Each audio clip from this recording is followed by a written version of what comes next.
A graça e a paz, queridas. Tudo bem com vocês?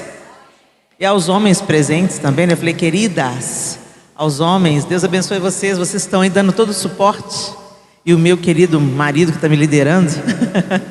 Gente, é muito bom estar com vocês aqui, graças a Deus, porque a poderosa mão do Senhor nos reuniu. E sempre que Ele nos reúne, quando a gente vê uma mulher na Bíblia, quando você está lendo a Bíblia e uma mulher entra em cena, pode parar que vai acontecer alguma coisa. Pode ficar atento que vai acontecer alguma coisa. E a gente sabe que o Senhor tem nos reunido nesses dias, não apenas para nós estarmos juntas em comunhão, mas para nós aprendermos dele. Porque a mulher, ela é uma influência. Ela é uma voz de influência, seja para o bem, seja para o mal. E não pense você que existe em cima do muro. Não existe em cima do muro. Se você não é poderosamente usada nas mãos de Deus, o diabo não desperdiça a mão de obra. E ele te usa na sua distração, na sua negligência. Às vezes você nem presta atenção e simplesmente pelo fato de você estar desatenta, você pode ser usada por Satanás. É sério o negócio, né? Então a gente tem notado o movimento nos últimos 20 anos de uma forma mais evidente. Obrigada, queridas. A gente tem percebido claramente esse movimento de mulheres, como as mulheres têm se juntado, como as mulheres têm buscado congressos para mulheres, treinamentos para mulheres, ensinos, curso. E a gente sabe que tudo que recebemos não é simplesmente para preencher espaço, para preencher o nosso vazio, mas para encher e transbordar, nos encher e transbordar, seja na nossa casa, seja no nosso trabalho, seja na comunidade de fé que nós frequentamos. E nós sabemos que importa ser uma mulher segundo o coração de Deus. Não é isso que está escrito lá em letras miúdas? Mulher segundo o coração de Deus. E sempre quando a gente pensa numa mulher segundo o coração de Deus, imediatamente nos ocorre a mulher de Provérbios 31. É ou não é? Quando você olha, algumas mulheres acham ela muito irritante, né? Ah lá, a perfeitinha. Nunca que a gente vai conseguir ser como essa mulher, não é assim? Mas na verdade, gente, nós não vamos conseguir pelo nosso próprio esforço mesmo, não. Mas Cristo em vós, a esperança da glória. Quando o Senhor em nós se expande, se dilata, ocupa todos os espaços do nosso coração, das nossas intenções, dos nossos pensamentos, é impossível nós continuarmos do jeito que nós estamos, continuarmos sermos as mulheres que somos. Ele entra, Ele transforma, Ele nos vivifica e Ele nos faz transbordar.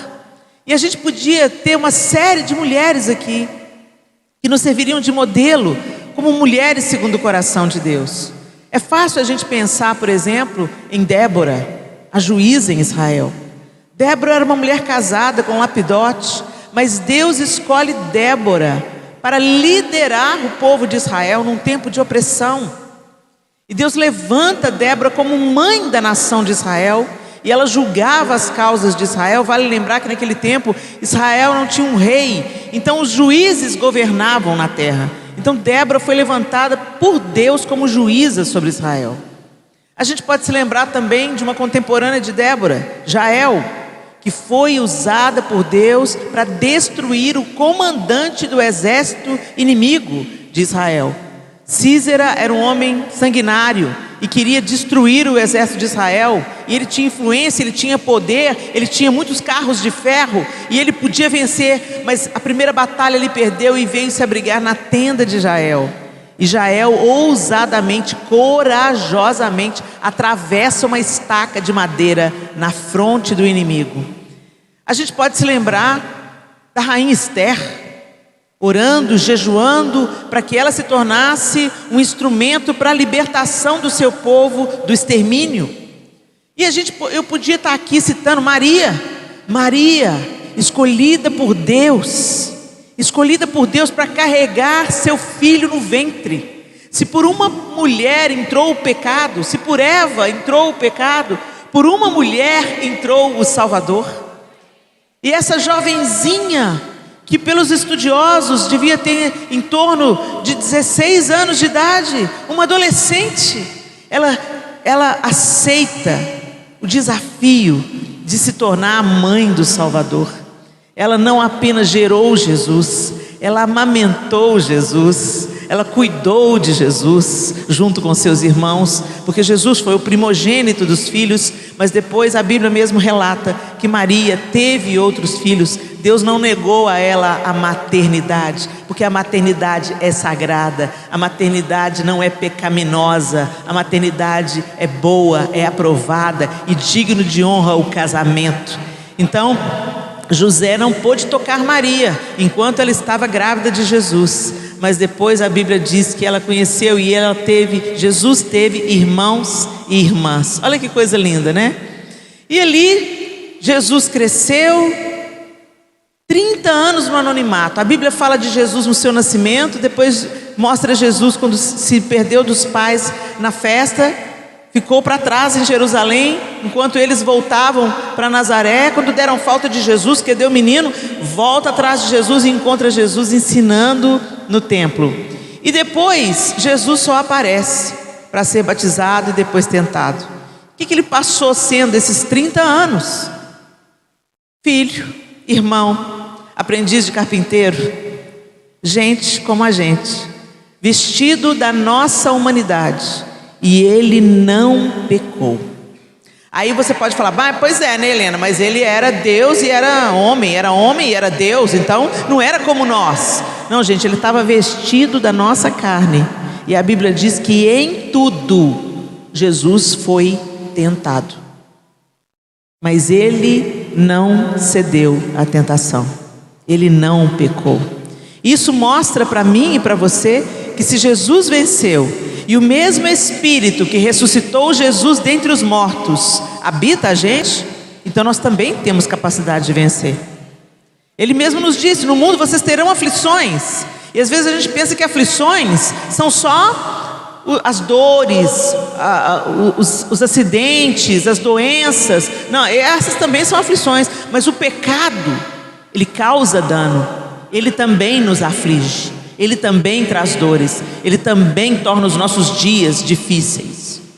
E ele falou: mas tem de bom ânimo, eu venci o mundo.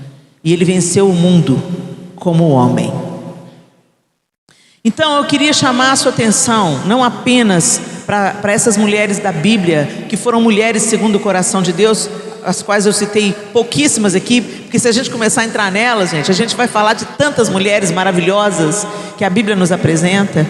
Mas eu quero apresentar para vocês o prumo de todas elas. Jesus é o prumo, é o nosso prumo. Mas Helena, Jesus não tinha nascido na época de Débora, na época de Jael, mas o Senhor estava, e onde o Senhor está, Cristo já estava, antes da fundação do mundo. Vocês se lembram?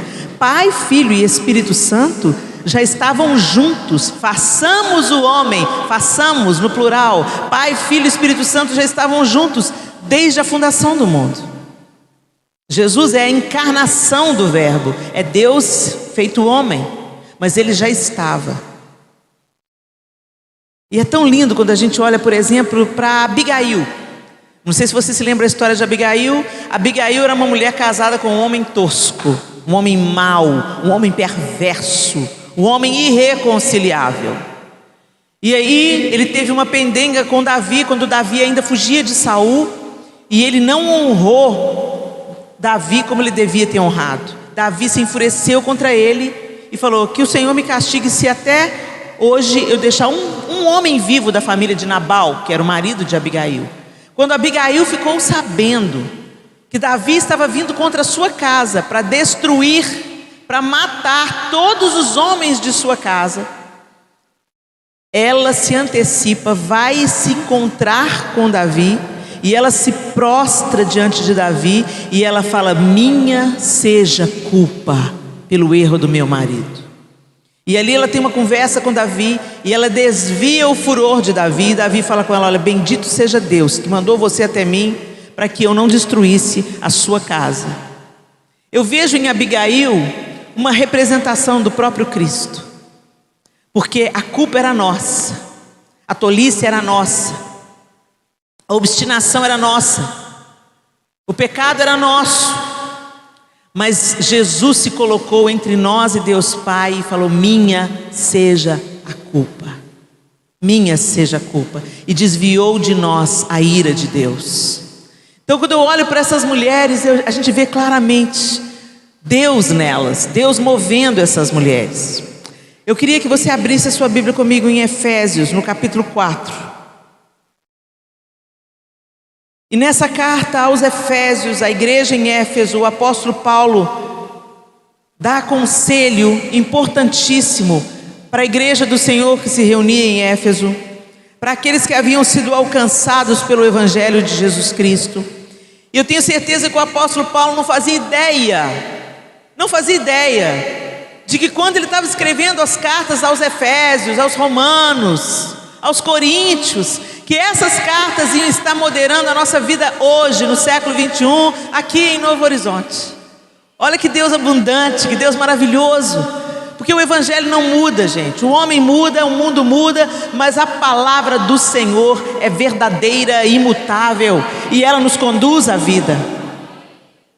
Em Efésios, no capítulo 4, a partir do verso 17, o apóstolo Paulo está dando orientações muito sérias à igreja em Éfeso, e ele está nos dando essas mesmas orientações aqui, mulheres do século 21, em Novo Horizonte.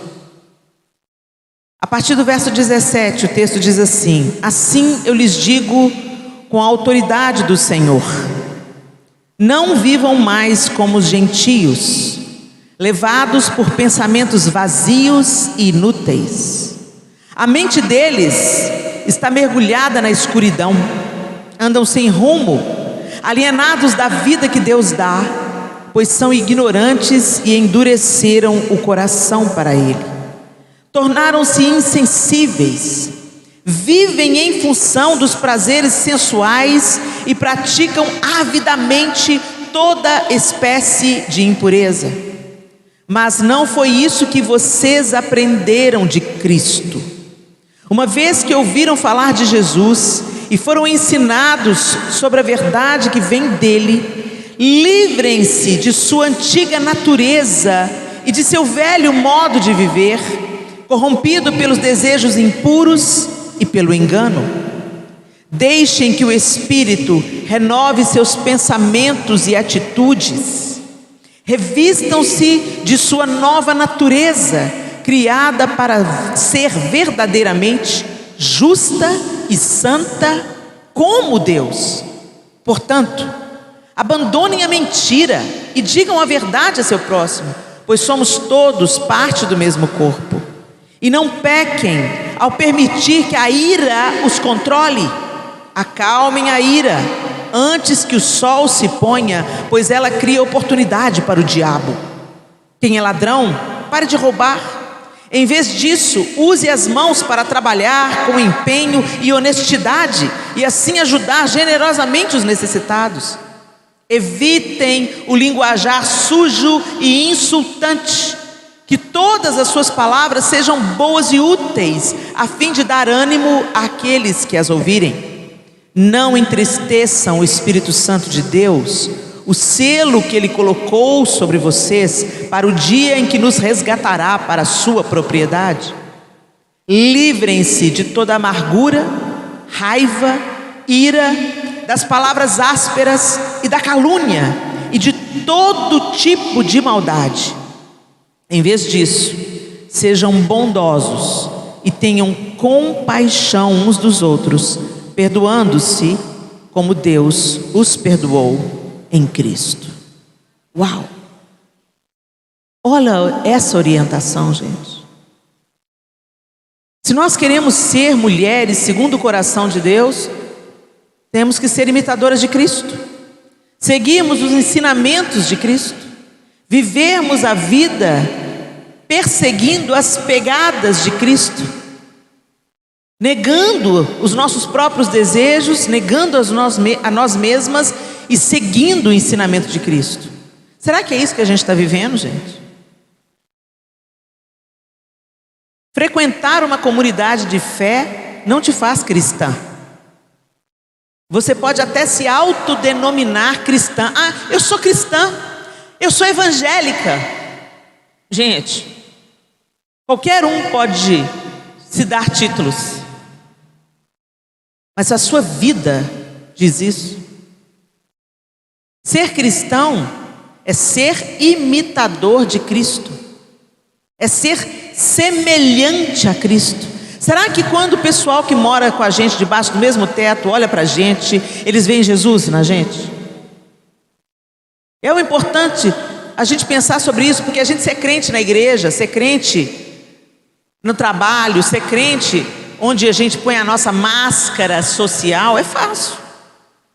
Quem sabe se eu sou crente? Quem sabe se eu nasci de novo? E se eu estou sendo formada à semelhança de Cristo, dia após dia, pela obra do Espírito Santo em mim, é quem mora debaixo do mesmo teto que eu. Então, se a gente quer ser uma mulher segundo o coração de Deus, isso começa em casa.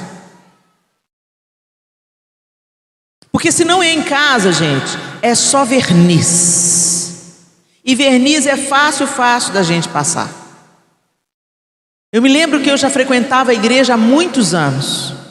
Eu vim para a igreja com 11 anos de idade pela conversão dos meus pais, que estavam a ponto de se divorciar. Jesus entrou na minha casa, fez uma reviravolta no casamento dos meus pais, curou os meus pais, e eu comecei a frequentar a igreja com 11 anos de idade. Aos 14 anos de idade, no acampamento da igreja de carnaval, eu tive um encontro pessoal com Jesus. Eu entendi que eu precisava de salvação. Eu entendi que o fato do meu pai e da minha mãe frequentarem a igreja, ter tido uma experiência com Jesus, não me colocava para dentro do céu, porque Deus não tem neto, Deus tem filhos, e que eu precisava de nascer de novo. Eu fui tomada por um arrependimento, e eu confessei os meus pecados ali, e eu falei: Senhor, eu quero que o Senhor me cele com a tua salvação. Mas eu costumo dizer que eu coloquei Deus no banco de trás da minha vida, e eu continuei guiando o carro, tomando a minha própria direção, fazendo a minha própria vontade, vivendo os meus próprios prazeres e chamando Deus para abençoar, sabe? Oh Deus, vem, abençoa aqui, Senhor, põe a sua mão aqui, abençoa aqui. Mas eu não pedia a Deus para dirigir o carro, eu dirigia, e eu queria que Deus me abençoasse na minha direção. E eu andei assim dentro da igreja muitos anos, pensando que estava tudo bem. Por quê? Porque eu cantava no coral, eu fazia evangelismo no cemitério de finados, eu ia para o culto na praça, que usava muito nos anos 80, nos anos 90, eu ia nos impactos evangelísticos, eu estava boa. Me casei virgem com meu primeiro namorado, apesar de ter sido vítima de abuso sexual durante vários anos da minha infância. E casamos e tudo lindo. Tive a minha primeira filha. Numa discussão de família, eu perdi a paciência com meu pai, desacatei o meu pai, gritei com meu pai, porque ele estava interferindo numa correção que meu marido estava exercendo sobre a minha filha. E virou um barraco na casa dos crentes, para o espetáculo do domingo da vizinhança. E aí a minha mãe entrou na minha frente, eu estava furiosa. Minha mãe entrou na minha frente e falou assim: Leninha, você não nasceu de novo. Era melhor ela ter me dado um tapa na cara, porque doeu. Como não nasci de novo? Você fica furioso quando a verdade, né? Quando a verdade te alcança, dói. Carapuça é um negócio, gente, que só dói quando serve direitinho. E aí eu comecei a ficar irritada com a minha mãe, mas aquela frase não saía da minha cabeça. Eu peguei a Clara, peguei o João, fomos embora de casa, acabou o almoço de domingo, mas a semana inteira aquela frase reverberava na minha cabeça: você não nasceu de novo. É como se o Espírito Santo tivesse acendido o interruptor do quartinho escuro do meu coração. Eu era a mesma pessoa. Eu era invejosa, competitiva, mentirosa, cobiçosa, insatisfeita com tudo que eu tinha, irada. Mas eu tinha caprichado no verniz. A gente usa a roupa adequada, adota o crentez fluente. Sangue de Jesus tem poder, misericórdia, está amarrado, olha o manto. E a gente começa a falar o crentez fluente, a saia fica no comprimento certo, você tem uma aparência de justiça. Quem olha pensa: é crente, olha, crente mesmo, aleluia. Você fala: paz do Senhor, senta com a Bíblia debaixo do braço, Aleluia. Todo mundo olha para você e fala: é crente. Vai lá dentro de casa para ver. Vai lá dentro de casa para ver. Eu acho bonito o jeito que termina o Provérbios 31, né? Provérbios 31 fala de todas as qualidades lá da mulher virtuosa, mas no final, seu marido a louva, dizendo: muitas mulheres procedem graciosamente, mas tu a todas sobrepujas. Seus filhos a louvam. A chancela final da mulher segundo o coração de Deus é a sua própria casa, porque lá você é quem você é. Se você é desmazelada na sua casa, você é desmazelada. Se você é boca dura na sua casa, você é boca dura. Se você é invejosa no meio da sua família, no meio dos seus amigos, você é invejosa, é o que você é. Lá a gente tira a máscara social.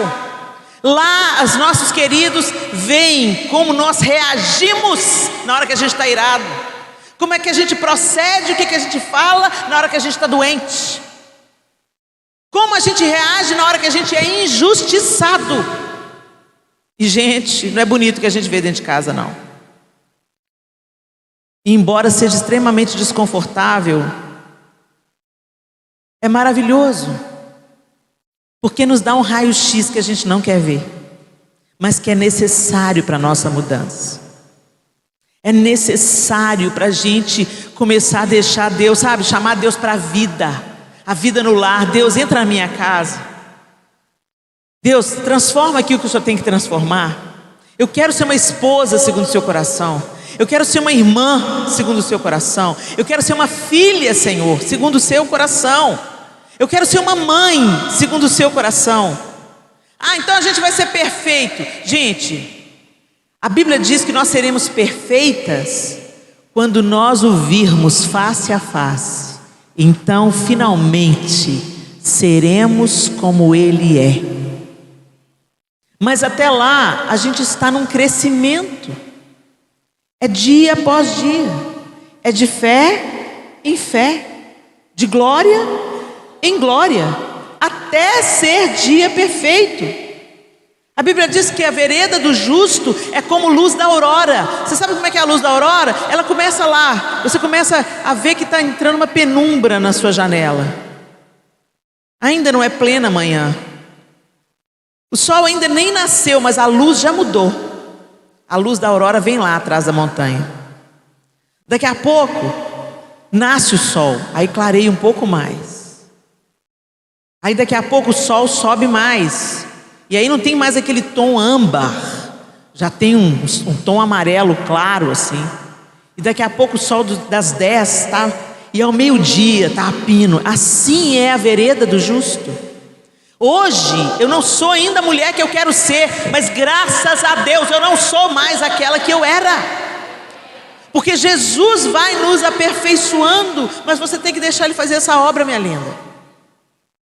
Você tem que deixar de ser religiosa. Sabe o que é religiosa? É quando você muda o verniz, você muda a aparência e você acredita na sua aparente santidade. Você acredita. Você acredita que a sua santidade está nos seus gestos externos. E esses você pode manipular facilmente. As meninas da Assembleia de Deus, elas têm o hábito, as pregadoras, as ministrantes da Assembleia de Deus, elas têm o hábito de, por exemplo, quando elas chegam no culto, todos os líderes, eu já percebo isso em todos os líderes da Assembleia de Deus, antes de começar o culto, eles vêm, eles tomam o seu assento, e muitos deles se ajoelham e entregam para o Senhor a sua consagração, a sua vida. Eu imagino que eles estejam orando pela ministração, para que Deus os use, tal, né?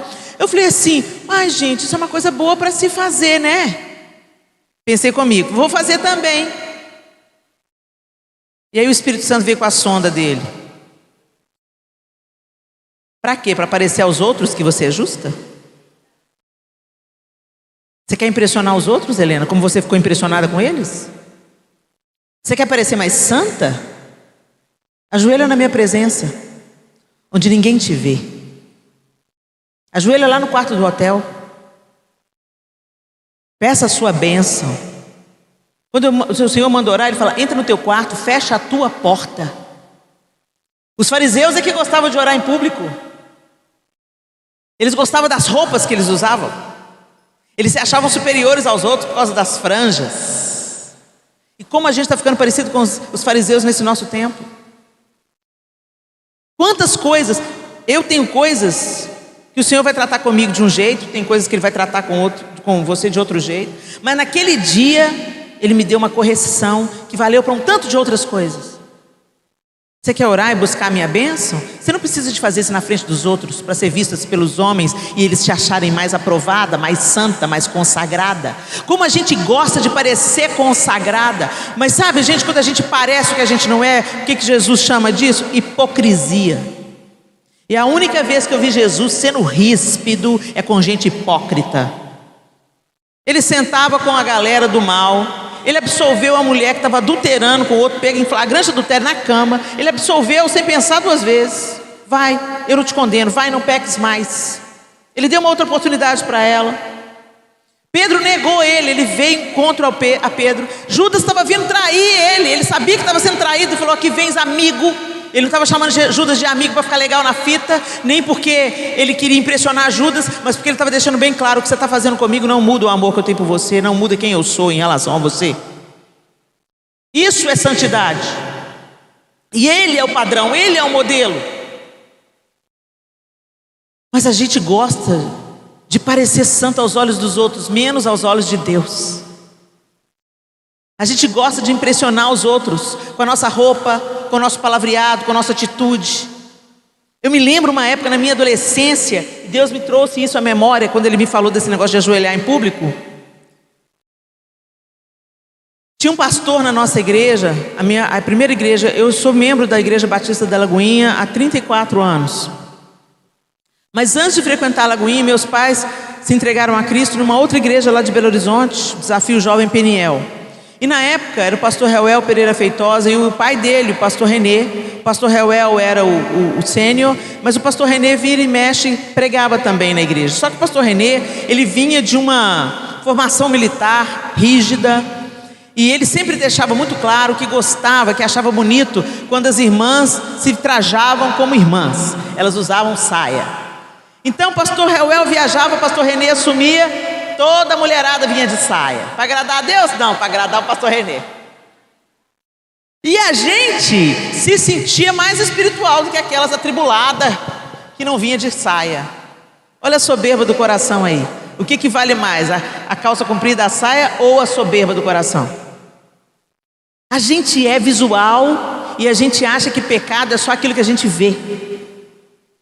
Então é muito fácil a gente mudar o verniz imediatamente. Mas o apóstolo Paulo está indo no cerne da questão quando ele trata com os Efésios aqui, está tratando com a gente hoje.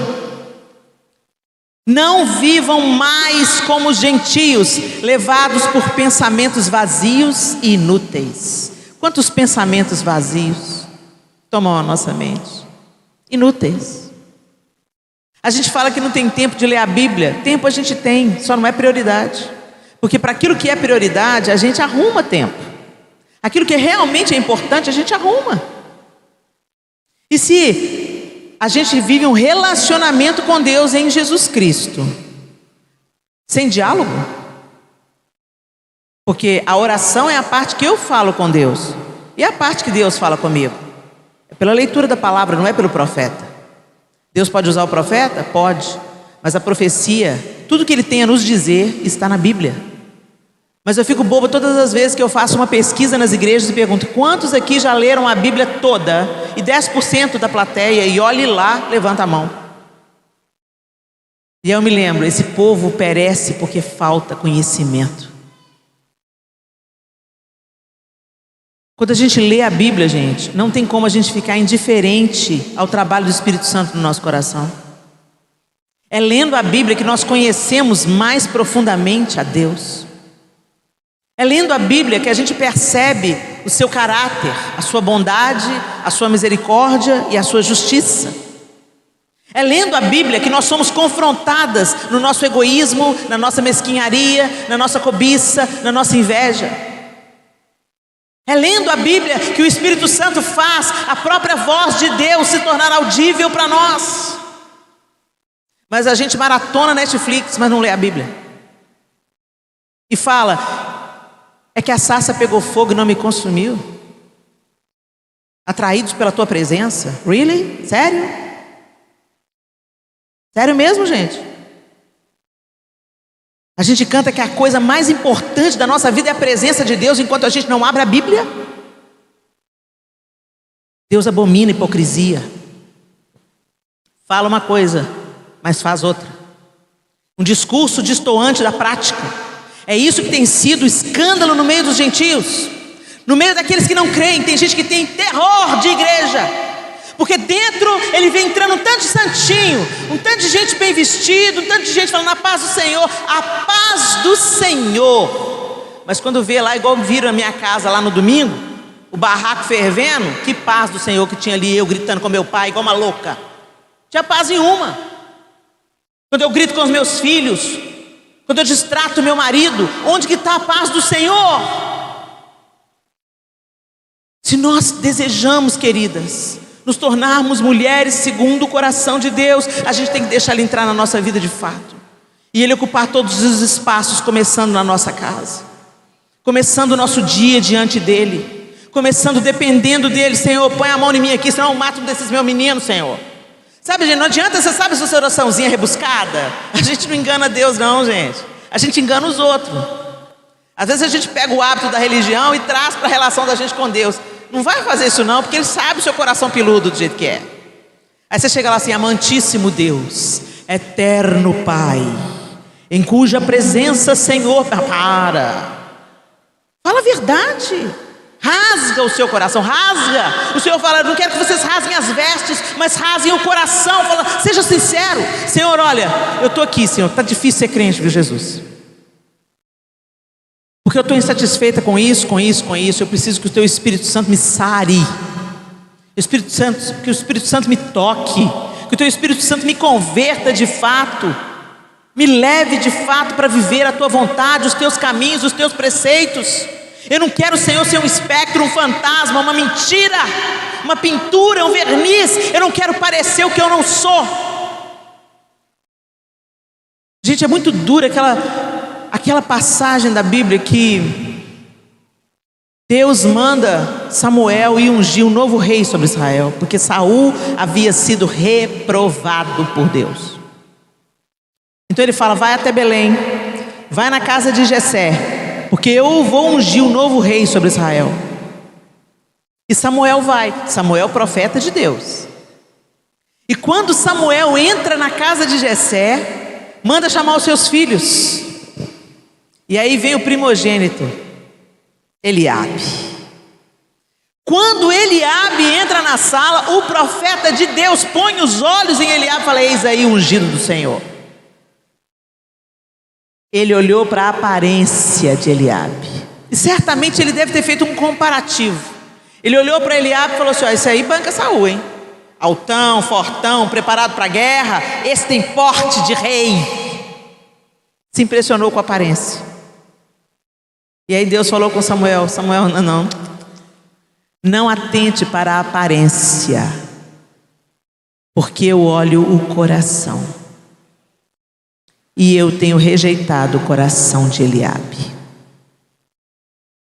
E a gente não entende, coitado do Eliabe. Puxa, que injustiça. O que será que Eliabe aprontou para ser reprovado por Deus? Aí vem Eliabe, Abinadab, Samar, ninguém passa no crivo de Deus. O esquecido, não tem mais nenhum? Tem.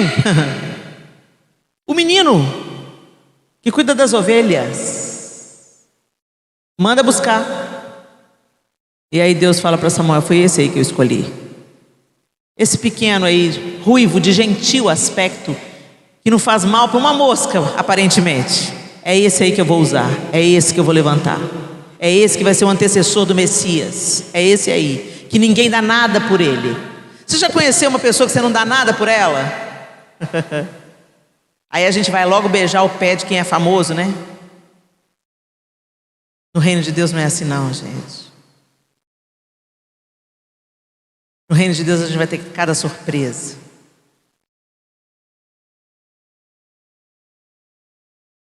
O que impressiona o homem não impressiona Deus. E eu vou dizer a vocês, eu não quero impressionar os homens, eu quero impressionar Deus. Alguns capítulos mais na frente, Jessé pede o filho Davi para ir até o campo de batalha, para trazer notícia dos irmãos, dos filhos que estavam na batalha, os 3 mais velhos, Eliabe, Abinadab e Samar. Eles 3 estavam no fronte de batalha. Davi só foi ali para levar mantimentos e provisões para o chefe da guarda e ter em troca informações se os irmãos estavam vivos, se os irmãos estavam bem, e tranquilizar o coração do pai dele. Mas quando Eliabe vê o seu irmão Davi, que tinha sido ungido pouco tempo antes, fala com ele: o que você veio fazer aqui? E a quem você deixou aquelas poucas ovelhas no deserto, desfazendo do ofício do irmão? Eu conheço a presunção e a maldade do seu coração. Sabe quando aquelas pessoas ficam te enganando na internet? É mais sobre elas do que sobre você. Elas veem o mundo pela ótica delas, exatamente como Eliabe estava vendo Davi. Ele é que era presunçoso de coração, ele que era invejoso de coração. Eu conheço a presunção do seu coração, que você veio aqui. Gente, o que tem de mais em ver a batalha? Vamos supor que ele foi lá espiar a batalha. O que de presunção tem nisso? Pois teve que engolir um caroço, né? Porque Deus falou assim: é aí mesmo que eu vou usar. É esse aí, pastorzinho de poucas ovelhas, que eu vou usar para derrubar o gigante que está fazendo vocês borrarem as calças. É assim que Deus age. E aí quando a gente olha para isso, gente, a gente vê exposto o coração de Eliabe, que fez Deus o rejeitar. Você pode ocultar de muita gente durante muito tempo, mas você não consegue ocultar para sempre a sua verdadeira face. E o Senhor quer nos transformar. O Senhor quer mexer em áreas que a gente não quer deixar Ele mexer. Enquanto tiver um quartinho escuro no seu coração, o diabo vai ter legalidade para te deformar. Ele está falando, o apóstolo Paulo está falando, que aqueles que vivem aí fora andam sem rumo, alienados da vida que Deus dá. O mais triste, gente, não é a gente andar alienado da vida que Deus dá fora da igreja. O pior lugar que a gente pode estar é alienado da vida que Deus dá dentro da igreja. Você entra e sai, assiste culto e vem para o culto, vai embora do culto, volta para o culto, vai embora do culto, vai embora para o culto, faz escola dominical, mas continua a mesma pessoa, alienados da vida que Deus dá. Não desfruta da liberdade, não desfruta do amor, não desfruta da cura, não desfruta da vida. Deus colocou uma mesa, mas você não se assenta. Deus não faz acepção de pessoas. O mesmo que estava disponível para mim naquele domingo que teve a briga lá em casa, que começou a minha reconciliação com Deus, deflagrou a minha relação com Deus, é o mesmo Deus que te convida para a mesa hoje. Independente de como você está vivendo, independente das coisas que você tem feito, independente, Deus te convida, senta na mesa. Mas a gente não assenta. A gente fica comendo, sabe quando você vai comendo snack, comendo porcaria antes da comida, e na hora que a refeição é posta, você não quer comer, que você está sem fome? É isso que Satanás faz. Ele enche a sua vida de porcaria, para você não ter fome daquilo que realmente transforma a sua vida e te cura. Andamos alienados da vida que Deus dá, ignorantes, endurecemos o nosso coração. Eu tenho descoberto de como a dureza de coração afasta a mão de Deus de nós. Quando a gente se torna duro de coração, você está me vendo pregar aí, ó, fala assim, não acho que seja isso não. Gente, não estou falando nada da minha cabeça aqui não, estou falando que a Bíblia fala. Você não está endurecendo o coração contra mim não, eu saio daqui amanhã, vou embora, nunca mais eu vou te ver. Mas a vida que Deus dá, ela permanece aqui.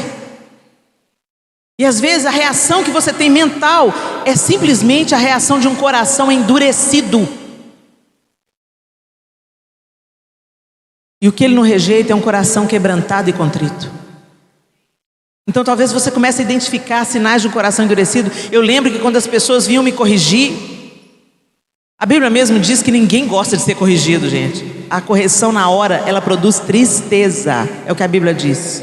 Que toda correção produz tristeza. Mas depois, se você acolhe a correção, ela produz vida. Graças a Deus pelas surras que minha mãe me deu. Na hora eu odiei ela. Mas hoje eu entendo que me livraram da morte. Me livraram do mal.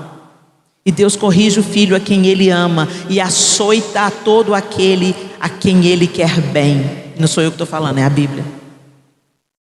Então o Senhor não vai te... Sabe, o Senhor é amor, gente, mas o amor confronta, o amor fala a verdade. O amor te chama de volta. O amor te dá oportunidade.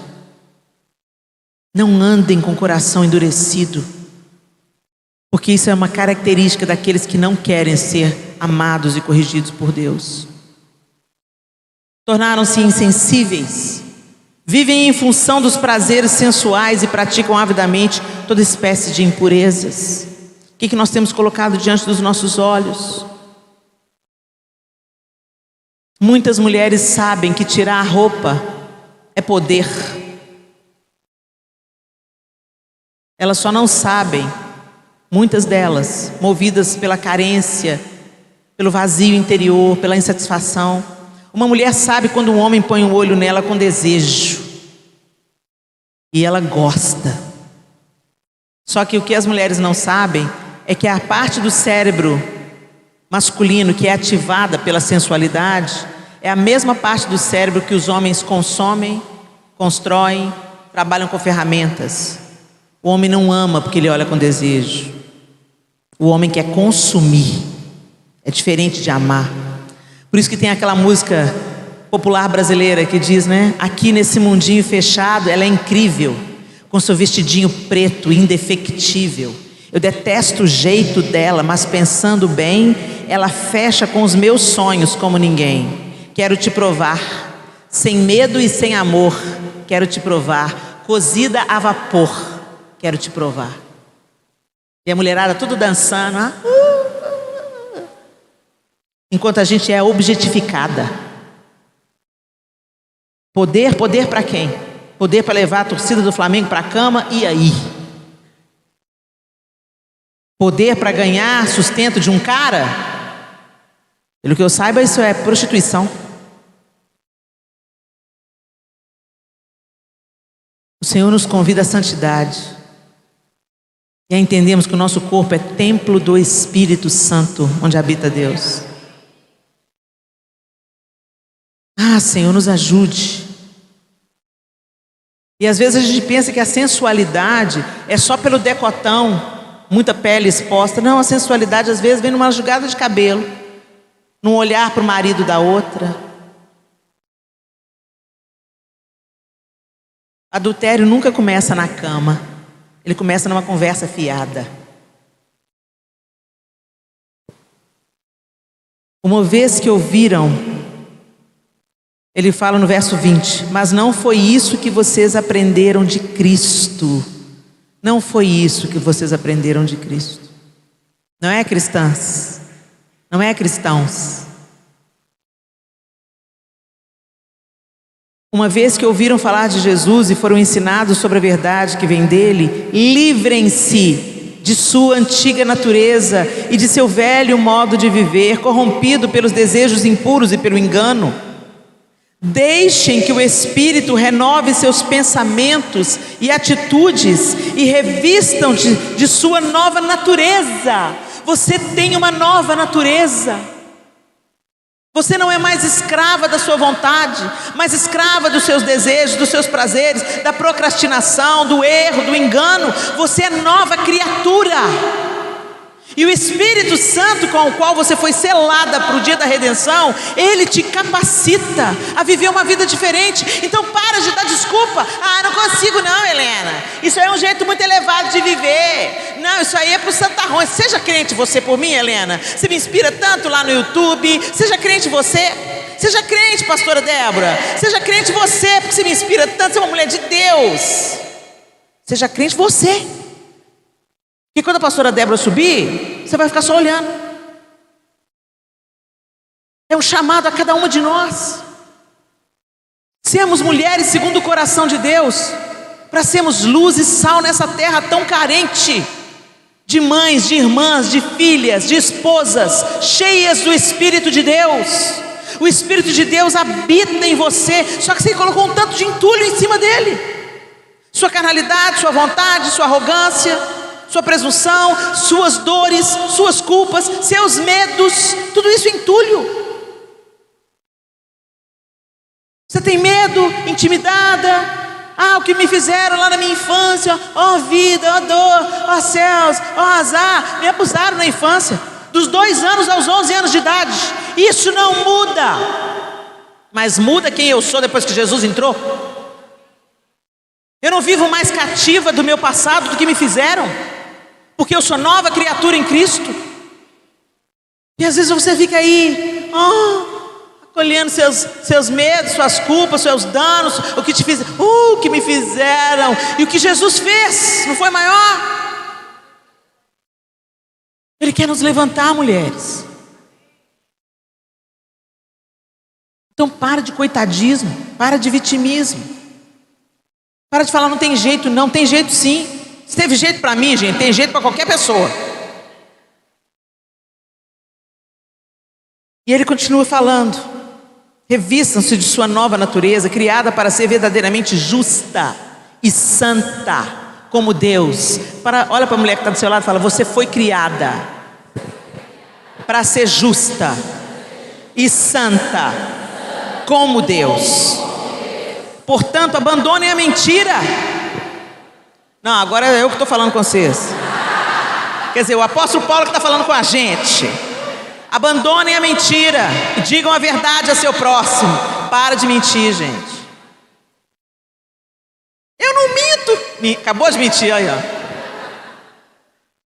Vamos minimizando a mentira. Vamos deixando ela cada vez mais enfraquecida, porque a gente mente por tanta bobagem. Parte da nossa mentira é porque o outro não suporta ouvir a verdade. E eu não estou dizendo para você sair por aí sendo grossa com todo mundo, não. Mas às vezes fala assim: ai, fulano, você cortou o cabelo, você gostou? Gostei. Mentira. Se você não gostou, nem comenta. Fica caladinho. Sabe o que vem aquelas mulheres? Ai, você cortou o cabelo, por quê? Quando o cabelo estava grande, você nunca elogiou, mas no dia que ela cortou, você vem falar. Você gostou do presente que eu te dei? Amei, adorei. Gostou não. Mas você não vai chegar para a mulher e vai falar assim: detestei. Não. Gente, a gente não tá vendo? A gente não está habituado a ouvir verdade. Quando você pergunta uma coisa, você tem que estar disposto a ouvir a verdade. Você gostou do presente que eu te dei? Eu recebi com muita gratidão, mas não gostei. Nossa, se fala isso, você sai voando no girar, não é não? Você fica brava demais. Que arrogante, eu dei um presente para ela. Tá vendo como é que a gente cultiva um ambiente de mentira? Então a gente mente. Eu estou contando isso para você saber. A gente mente. Mas a Bíblia está falando para a gente dizer a verdade, cada um com o seu próximo. Vamos minimizando as mentiras, gente. Vamos construindo relacionamentos onde a verdade seja cultivada. Tanto para você dizer a verdade com gentileza, quanto você para acolher a verdade sem se ressentir. No meio dos santos devia ser assim, mas não é. Mas a gente tem que crescer nisso, a gente pode melhorar nisso. Mentir para o marido, nem pensar. Tem até quando você comprar roupa em tal loja, põe na sacola de supermercado. Gente, se você mente para o homem que você escolheu para dividir a vida, para quem mais você não vai mentir? Para de roubar o dinheiro dele na carteira. Mas o que é dele é meu. Tudo bem, vocês estão compartilhando as mesmas coisas, mas avisa, meu bem, estou pegando R$ 50 aqui na sua carteira, tá? Porque se tiver algum destino para aquele dinheiro, ele vai falar, não pega não, que eu tenho que pagar fulano. Ah, é? Então tá bom. Mas entrem em acordo. A gente se suja, gente, por pouco. A gente se compromete com o diabo por pouquinho. Nem por muito, nem por pouco, gente. Vivam de acordo com aquilo que vocês receberam. Abandone a mentira, digam a verdade. Pois somos todos parte do mesmo corpo. Se eu estou mentindo para minha irmã, estou mentindo para mim mesma. Se eu estou mentindo para o meu marido, eu estou mentindo para mim mesma. E não pequem ao permitir que a ira os controle. Gente, ficar bravo a gente pode ficar. Jesus ficou bravo. Você só não pode deixar a ira mandar em você. Sabe aquela história? Gente, as mulheres jogando prato na parede, dando escândalo dentro de casa. Na igreja, o pastor fala: ô irmã, você podia vir fazer um arranjo de flores para a conferência que nós vamos... Claro, pastor, vai ser uma bênção, vai ser uma... Que honra! Aí o marido fala assim: ô bem, frita um ovo aí para mim. Ah, vai fritar você não tem mão não, sou sua empregada não. Essa aí é quem você é de verdade. Não é que foi, sabe, toda melosa, toda verniz. Ai, claro que eu faço arranjo de flores. Aí muda até o tom de voz. Pai do Senhor. Os filhos ficam assim: minha mãe em casa, minha mãe na igreja. Minha mãe em casa, minha mãe na igreja. Ô gente, eu sou uma mulher com muitos defeitos. Muitos. Tenho mais daquilo que você pensa a meu respeito. Sou pior do que você pensa. Mas os meus filhos têm a mesma mãe na igreja e a mesma mãe em casa. Minha família é imperfeita. Nós precisamos tanto da graça de Deus, da redenção de Cristo na nossa casa. Mas se tem uma coisa que eu me recuso a ser hipócrita, porque Deus não tolera a hipocrisia. Então tem muita gente na igreja que já me viu dando os espetáculos já. E os meus filhos me veem buscando a Deus e querendo acertar. A gente tem que ter coerência na vida. Ser pelo menos a mesma pessoa. Nem que seja a sua pior versão. Mas que, sabe, o nosso marido, os nossos filhos, os nossos pais. Tem as filhas que são maravilhosas, vivem enfiadas dentro da igreja, mas não lavam uma louça dentro de casa. Aí os pais ficam assim: meu Deus do céu, essa menina converteu, ficou uma chata de galocha, não vai nas festas da família, não ajuda em nada, é uma preguiçosa aqui dentro de casa, mas é crente.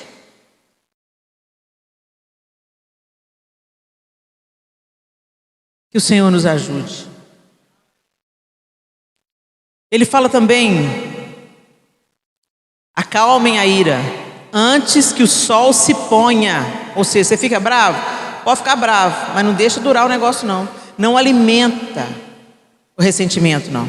Controla antes que o sol se ponha, pois ela cria oportunidade para o diabo.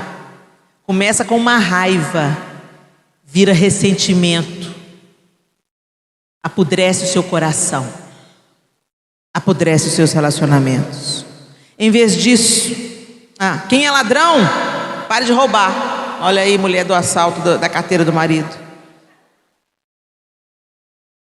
Não, mas isso não é roubo não. É. Quando você pega aquele livro emprestado e não devolve, é roubo. Quando você pediu uma roupa emprestada e estragou a roupa, não pagou pelo dano, é roubo.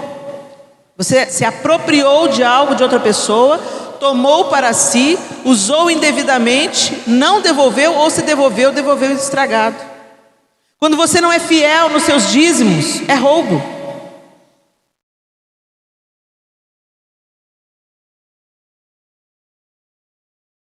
Quando você pega as coisas na carteira do seu marido, ou do seu filho, ou de quem mora com você, ou do seu pai, pensando, não, é meu também, sem autorização dele, sem pedir licença, é roubo. Quando você pega a caneta, o lápis, a borracha, o talão lá da sua empresa, porque sobra, sem autorização de um superior, é roubo. Quando você chega atrasado no serviço, mas pede o amigo para bater o cartão no horário certo, você está roubando do patrão. Quando você fica na hora do trabalho escutando as minhas mensagens no YouTube, é roubo.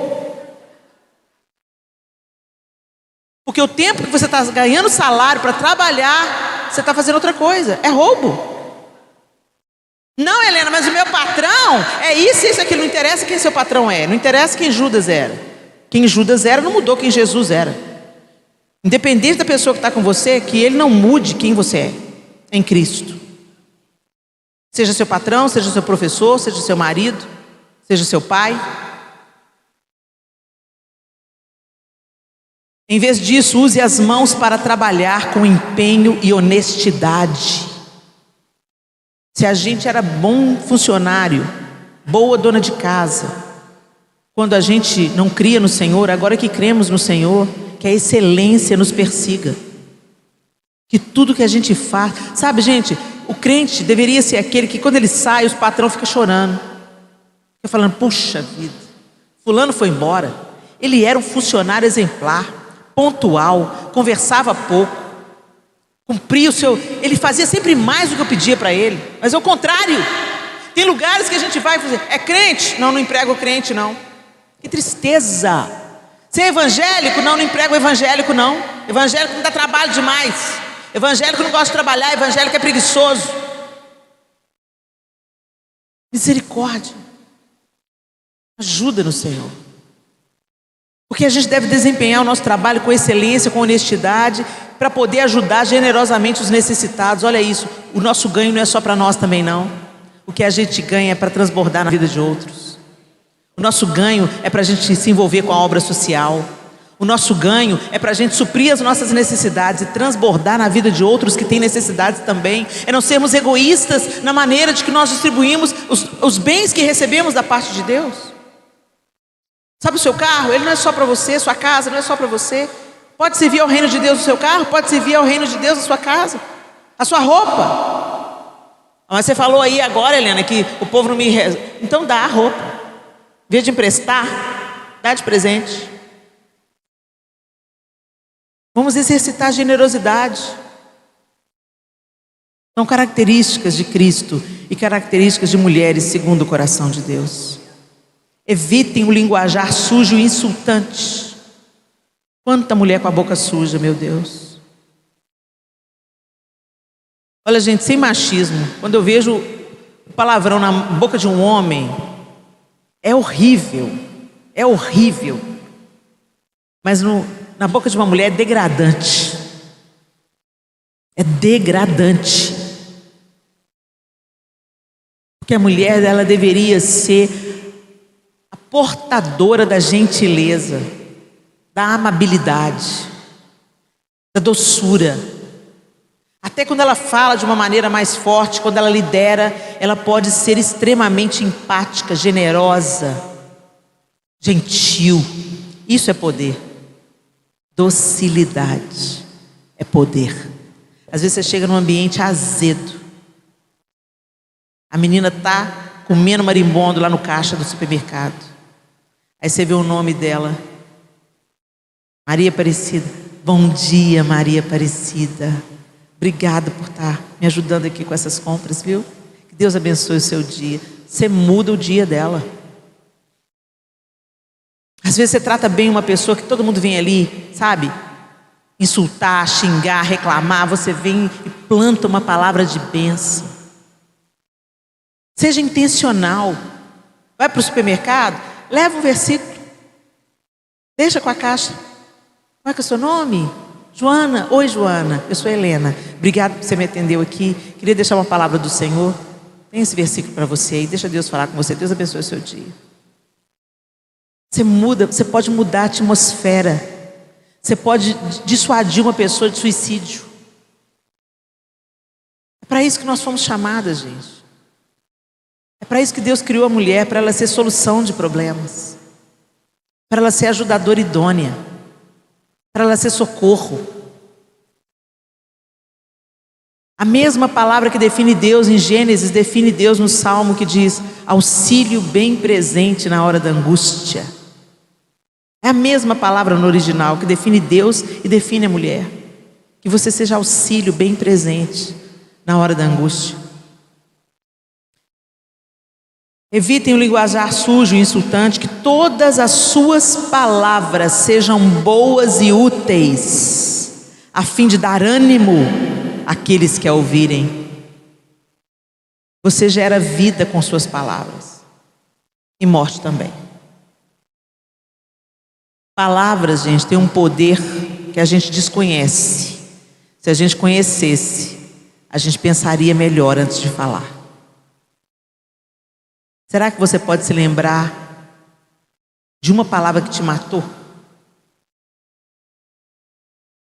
Uma palavra dita pela sua mãe, pelo seu pai, pelo seu patrão, por um professor.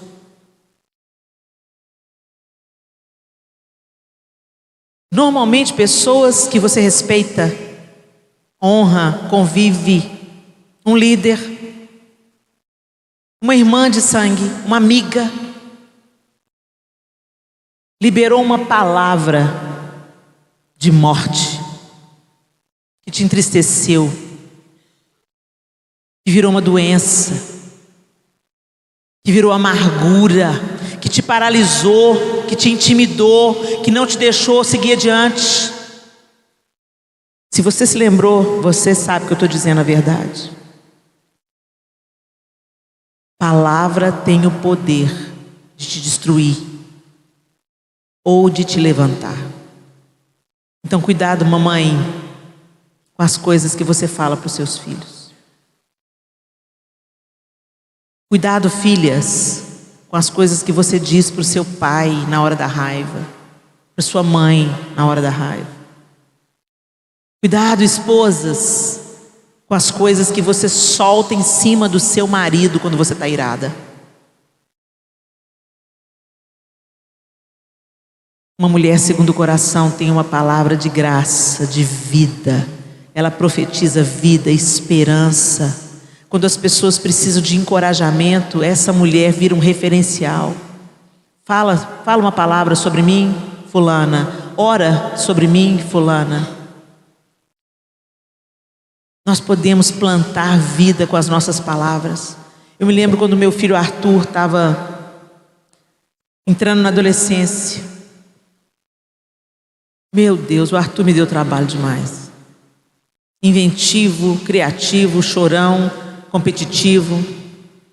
Tudo que eu tenho, o Arthur estava me dando problema. Chama na escola, tem que pôr esse menino psicólogo, senão não vai renovar a matrícula. Eu comecei a pôr a mão na cabeça do Arthur quando ele vinha. Vem cá, ungido.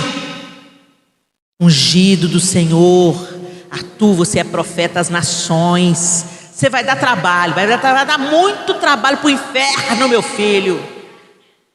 Ele olhava para mim e falava assim: amém, amém. Hoje o Arthur é uma alegria para a nossa vida, né, João? Que alegria, que autoridade que ele tem na palavra, que menino temente. Tem hora que ele que me aconselha. Tem dia que ele me vê fora do prumo, mamãe, vem cá.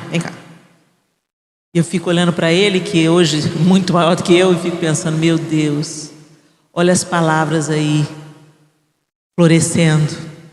Ele é ungido do Senhor.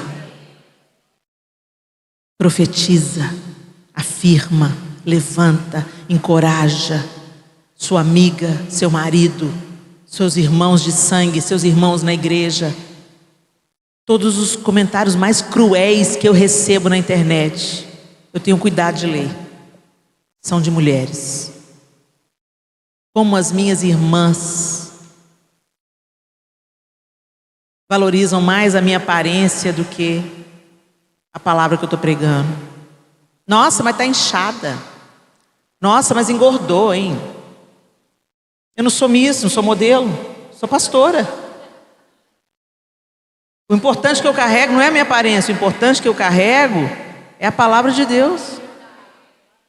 Esse corpo está se deteriorando, embora eu esteja tentando evitar a todo custo.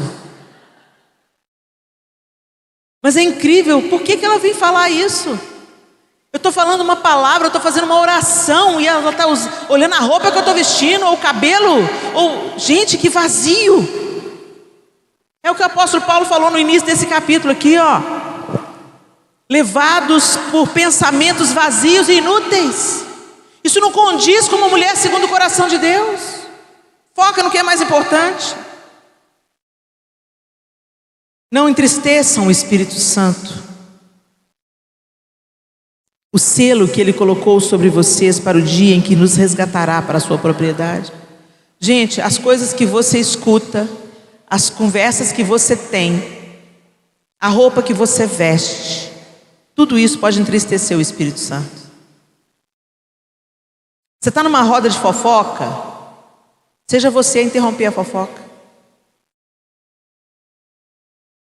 Se você não quer interromper, se levante e saia. Não participe das obras infrutuosas das trevas. Mas às vezes a gente gosta, senta. Você ficou sabendo? Não. Fulano, você leu no Fuxico Gospel? Fuxico Gospel? Essas duas palavras não coexistem, gente. Fuxico é fofoca. Gospel é evangelho em inglês. Fofoca evangélica? Tem fofoca evangélica, gente? Então por que muitos de nós dá ibope para esse lixo? Só cresce o que tem público. Nós nos tornamos coparticipantes desse tipo de site quando nós entramos lá para acessar a nudez dos nossos irmãos e tantas coisas mentirosas ou tendenciosas que eles propagam lá. A gente não se alegra com a derrota do outro, sabe por quê? Porque amanhã pode ser a nossa vez. A gente não se alegra com a queda do outro, porque nós somos feitos do mesmo material. Nós não nos alegramos com esse tipo de notícias. Nós dobramos os nossos joelhos e nós intercedemos. Esse é o papel de uma mulher segundo o coração de Deus. E finalmente o apóstolo Paulo, no final do capítulo, ele fala: livrem-se de toda amargura, raiva, ira, das palavras ásperas e da calúnia e de todo tipo de maldade. Livrem-se, livrem-se. Agora não tem mais parte com vocês, não é mais da sua vida. A conversa que a gente tem agora é aquela conversa que edifica, aquela conversa que faz transbordar. Você não propaga, não passa adiante a fofoca, não passa adiante a maldade, não passa adiante a perversão. Você não cria mentiras, calúnias.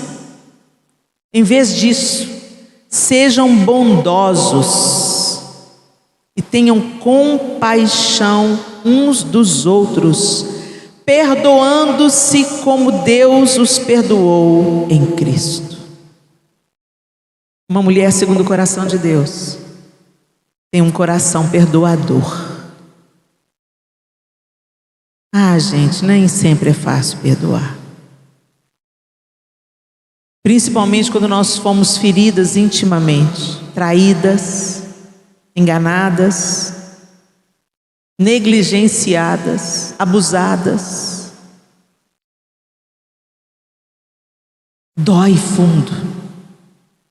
Mas o mesmo Espírito que levantou Jesus dentre os mortos pode te levantar também, te tomar pela mão e te conduzir pelo caminho do perdão, que às vezes não acontece de um jeito instantâneo, mas é uma jornada a ser percorrida e a gente tem que dar o primeiro passo, decidindo perdoar, insistindo em perdoar e dizendo: Deus, por mim mesmo eu não consigo não, mas o Espírito do Senhor que habita em mim conhece o caminho do perdão, me faz andar por ele. Eu compartilhei com vocês aqui que eu fui molestada sexualmente durante toda a minha infância.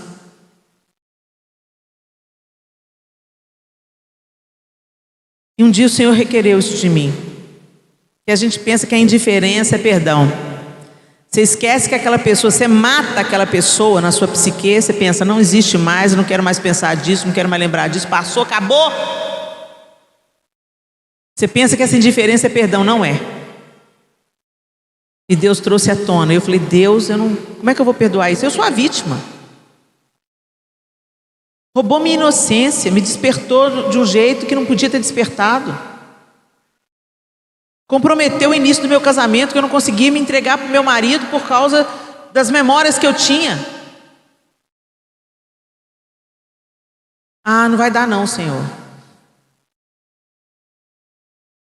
Porque para Deus não haverá impossíveis. Porque para Deus não haverá impossíveis em todas as suas palavras. Coloco os meus olhos em ti, quando as circunstâncias parecem mentir, tentando roubar minha fé, tentando me desanimar, me fazer desistir. Mas eu sei que a visão se cumprirá, não falhará. Pode o tempo passar, mas o que Deus falou, Ele fará. Meus olhos estão em ti, Senhor, pois por mim mesmo nada posso fazer. Espero somente em ti, Senhor. Teu braço forte opera o impossível. Confia, confia. Ele faz. Eu falei, Senhor, eu não consigo perdoar não, mas o Senhor consegue. Então me ensina, me toma pela mão e me faz percorrer o caminho do perdão que eu preciso percorrer, Senhor. Eu sei que se eu não perdoar, eu também não vou ser perdoada. Então me ensina a perdoar, Espírito de Deus. Eu escolho perdoar. Passaram-se alguns meses. Eu fui na casa dos meus pais. Quando eu cheguei lá, eu já era casada. Quando eu cheguei lá, esse tio, que tinha me tocado como não devia me tocar, estava em casa depois de anos que eu não o via. E quando eu vi, eu tive a alegria de quando eu vejo os meus tios que eu não via há muito tempo. Cheguei nele, dei um beijo no rosto dele. Quando eu vi, eu estava beijando o rosto dele. Ei, tio. E quando eu afastei, eu olhei no rosto dele, o Senhor falou claramente dentro de mim: eu trouxe você. Não tinha mais dor, não tinha mais peso, não foi instantâneo, foi um caminho percorrido. Mas o que nós não conseguimos, mas a gente se abre para o Espírito Santo fazer, Ele faz o infinitamente mais. Ele faz. E a partir daquele dia eu fiquei livre. Parei de carregar aquele saco de lixo enorme que eu carreguei toda a minha infância, adolescência, início da juventude. Deixei os sacos de lixo aos pés do Senhor. E esse meu tio nasceu de novo. Não há nada que o sangue de Jesus não possa lavar. Nada. Ele é poderoso. Feche os seus olhos. Ser uma mulher segundo o coração de Deus é ser semelhante a Cristo. É agir como Ele agiria, pensar como Ele pensaria, fazer o que Ele faria. E em Cristo claramente a gente vê todas essas qualidades que o apóstolo Paulo listou aqui para nós reunidas. Perdoador, compassivo, misericordioso, generoso, amoroso. O caminho, a verdade e a vida. Como podemos caminhar na verdade e mentirmos? Insistirmos em viver uma vida em mentira? O pecado para nós, meninas, é um acidente de percurso, não um lugar onde a gente escolhe viver. Nós só seremos perfeitas à semelhança de Cristo quando nós o virmos como Ele é, quando nós olharmos nos olhos dele. seremos como Ele é. Mas até lá, Ele nos convida a crescermos, a brilharmos como a luz na aurora. Mais e mais. Aquilo que você praticava, não pratique mais. Aquilo que você não perdoava, perdoe. Não dê lugar à sua ira, à sua raiva. Chame o Espírito Santo para que Cristo seja formado em você. Quantas vezes o apóstolo Paulo orou para que Cristo fosse formado nas igrejas às quais ele estava ministrando. Que em nome de Jesus, a nossa fé não seja apenas uma estampa na camiseta, ou canções que repetimos nos períodos de louvor, mas que realmente Cristo em nós transforme o ambiente da nossa casa, da nossa família, invada a casa dos vizinhos, da rua, e reflita na nossa comunidade de fé, onde nós nos reunimos. Senhor, nós te louvamos nessa noite. Ah, Senhor, como nós precisamos de Ti. Afasta as nossas transgressões. Derrama sobre nós, ó Deus, o Teu bálsamo, o Teu perdão. E faz-nos caminhar pelos caminhos que traçaste. Como salmista nós oramos, Senhor, afasta de nós as coisas inúteis e faz-nos caminhar pelos caminhos que traçaste. Que o Teu Espírito Santo forme Jesus em cada uma de nós aqui nessa reunião, nos tornando mulheres segundo o Teu coração. Primeiro, Senhor, dentro da nossa própria casa. Como o Senhor mesmo disse, em Jerusalém, Samaria, até os confins da terra, que comece também na nossa Jerusalém, na nossa casa, na nossa família. Que comece essa obra linda que o Senhor tem para fazer em cada mulher aqui, na necessidade que cada uma tem, o Senhor conhece tão bem. Eu também oro por mim, Senhor. Continua trabalhando, Senhor. Continua fazendo. Continua quebrantando. Não deixe o meu coração ficar endurecido. Continue nos ensinando como Tuas filhas a sermos mulheres plenamente segundo o Teu coração. Em nome de Jesus. Amém e amém.